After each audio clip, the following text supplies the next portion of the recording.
4 दिन की चांदनी फिर अंधेरी रात। અને ઘણા મહાપુરુષે એમ કીધું મને 4 દિવસ નથી લાગતી। ગંગા સતીને પૂછો ભાઈ મહેશભાઈ, ગંગા સતીને પૂછો। ગંગા સતી એમ કે છે, એ પાનબાઈ મને તો આ જિંદગી, આ પાનબાઈ છે ને, ધ્યાન દેના, આ પાનબાઈ કોણ છે ખબર છે? આમાં કેટલા લોકો જાણે છે?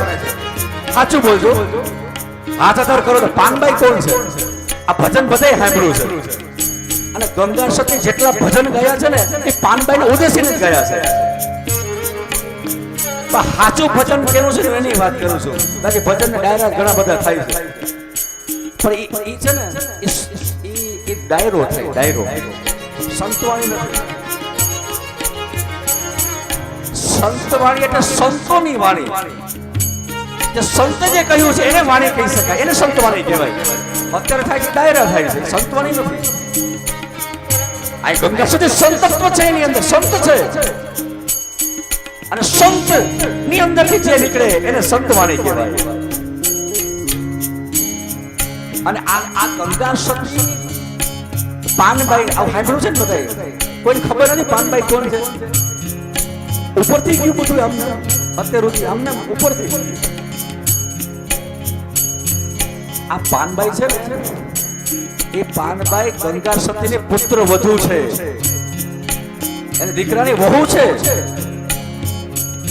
આ હાહુ ને વહુનો આ સંવાદ છે સાહેબ, દેખો તો સહી। અત્યાર સુધી હાહુ ને વહુ ને સંબંધ ભોગવી નાખ્યા સમાજ। પહેલાથી દીકરીને એવી શિખામણ આપવામાં આવી કે તારી હાહુ નું ધ્યાન રાખજો, બાકી બધું બરાબર, હાહુ નું ધ્યાન રાખજો। અને એવી પ્રાર્થના કરે આને હાહુ હારી મળે તો હારું, નકર મારી દીકરી એવી છે કે હચવા હે નહીં, બધા યાર ઠીક છે પણ હાહુ આરે ભણે તો હારું। એનો મતલબ હતો કે હાહુ પહેલેથી ભોગવી નહીં, એવું નથી। આપણો આ એ દેશ છે, આપણો આ એ ભારત વર્ષ છે, એ કેમ ભૂલી શકાય કે આપણા આ ભારત વર્ષની અંદર ગંગા સતી જેવી હાહુ થઈ ગઈ અને પાનબાઈ જેવી વહુ થઈ ગઈ સાહેબ। આપણો ઈ આ દેશ છે, આપણી આ પરંપરા છે, અને આપણી પરંપરાના સંતાનો છીએ, એ કેમ ભૂલી શકાય? દરરોજ સાહેબ હાંજ પડે, સંધ્યાનો સમય થાય, ઓહો ફળિયામાં ખાટલો તૈયાર થઈ જાય, અને ખાટલા પર માં ભગવતે ગંગા સતી બેહે, હાથમાં એક તારો લે, એક તારો લઈ અને અલગ જગાવે, આંખો બંધ કરી અને એક તાર થાય સાહેબ, જોડાણ થઈ જાય પરમાત્મા સાથે, સીધું જોડાણ, સીધી લિંક જોડાઈ જાય, આંખો બંધ થઈ જાય, આંખના ખૂણા ભીના થઈને આંખોમાં અશ્રુ પડે, ચોધાર અશ્રુ, હૃદય ગદગદિત થઈ જાય। જેનું એ ભજન કરી રહી હોય એ ભજન પણ અધૂરું રહી જાય સાહેબ, વાણી કેદ થઈ જાય, રૂંધાઈ જાય, કંઠ રૂંધાઈ જાય, વાણી કેદ થઈ જાય, રોમાંચ ખડા થઈ જાય, રોવાણા ઉભા થઈ જાય, હૃદય પુલકિત થઈ જાય। આવી દશા આ ગંગા સતી। અને પાનબાઈ એ તરત જ જ્યાં ગંગા સતી ખાટલા પર બેહે ને તરત પાનબાઈ એ બધું કામ એ પૂર્ણ કરીને તરત જ એના ચરણમાં આવી બેસી જાય। આ બાજુ ગંગા સતી ભજન કરે અને આ બાજુ પાનબાઈ સાંભળે। આ ભારત વર્ષ છે સાહેબ, અને આ સાસુ અને વહુના પવિત્ર સંબંધ છે સાહેબ। એટલે કે ગંગા સતી ને આજે કેવું પડ્યું છે, લખવું પડ્યું છે।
આ ભજન છે ને, તમે બધા ભજન સાંભળ્યું છે ને? આ ભજન સાંભળ્યું છે બધા? આમાં એક આંકડાનો પ્રયોગ કર્યો છે. આંકડો, શબ્દ નહીં, આંકડો. કયો આંકડો આપ્યો છે? 21,600. 21,600 આંકડો ગંગા સતી વર્ષો પહેલા આપી દીધો. અને ધ્યાન દેના, આ આંકડો કોઈ સાધારણ નથી. અને આમ ભાઈ સંતો જે આંકડા આપે ને, આંકડા ક્યારે સાધારણ ન હોય સાહેબ. એની પાછળ ભેદી રહસ્ય હોય, કોઈ કારણ હોય સાહેબ. બહુ મોટું રહસ્ય પડ્યું છે. 21,600 જેને બ્રહ્મની પ્રાપ્તિ કરવી છે, જે ઈશ્વરને પ્રાપ્ત કરવા માટે જે ભક્ત નીકળ્યો છે, જે પરમાત્માની પ્રાપ્તિ કરવી છે, એના માટેનો ફોર્મ્યુલા આજ ગંગા સતે પાનબાઈને આપ્યો છે. કારણ કે પાનબાઈ નો પ્રશ્ન હતો. દરરોજ પાનબાઈ પ્રશ્ન કરતી. જ્યારે પ્રશ્ન વધ્યા ને ઈશ્વર પ્રાપ્તિ માટેના, અને પ્રશ્ન કરતા હું તો એમ કહું છું યોગ્યતા આવી. અને એ યોગ્યતા જ્યારે પુત્ર વધુની અંદર જ્યારે ગંગા સતીને દેખાડી કે હવે બરાબર લાગે છે, હવે યોગ્યતા આવી ગઈ છે, ત્યારે આ ગંગા સતી ભજન કર્યું છે. આ ભજન ત્યારે ગાયું છે. અને આ ભજન ની અંદર આ આંકડાનો પ્રયોગ કર્યો છે. અને પાનબાઈ ને એમ કે છે, પાનબાઈ અરે બ્રહ્મની પ્રાપ્તિ કરવી છે ને, તો હવે સુન 21,600 એટલે તમે ને હું દરરોજ જે શ્વાસ લઈએ છીએ ને, એ શ્વાસની સંખ્યા છે 21,600. જે શ્વાસ લઈએ છોડીએ, લઈએ છોડીએ, સોહમ હંસા હંસા સોહમ. આ જે પ્રક્રિયા જે છે, એ પ્રક્રિયા દરરોજ 24 અવર્સ એટલે 24 કલાકની અંદર તમે ને હું 21,600 વખત લઈએ છીએ.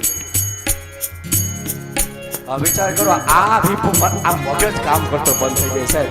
આ ભારત વર્ષના સંતો થઈ ગયા સાહેબ. આ સંતોને એવો ક્યારે ટાઈમ મળી ગયો છે? પેલો તો પ્રશ્ન અહીંયા પડ્યો છે કે એને શ્વાસની ગણતરી કરી લીધી.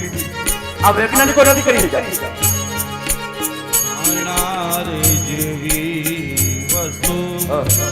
અને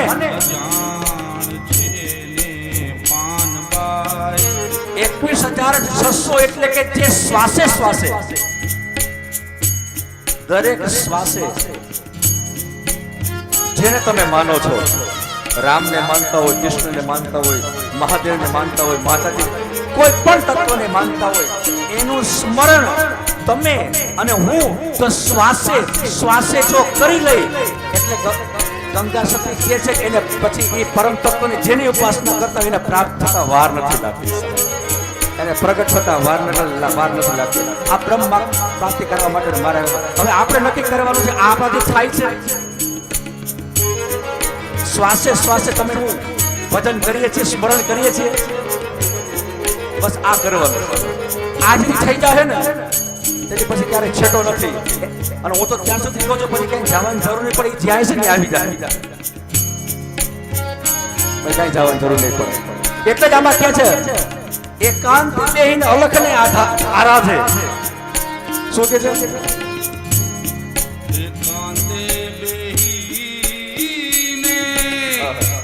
વોલ્યુમ આપને બાપ. હલો, અહીંયા બારિયા કર્યા. હલો, એકાંતે બેસીને અલખને આરાધો પાનબાઈ, પ્રસન્ન પ્રભુજી એને આય જાણ્યા રે જેવી વસ્તુ છે રે પાનબાઈ, અધૂરી આને નો સમજાય. ચડીના ચમકારે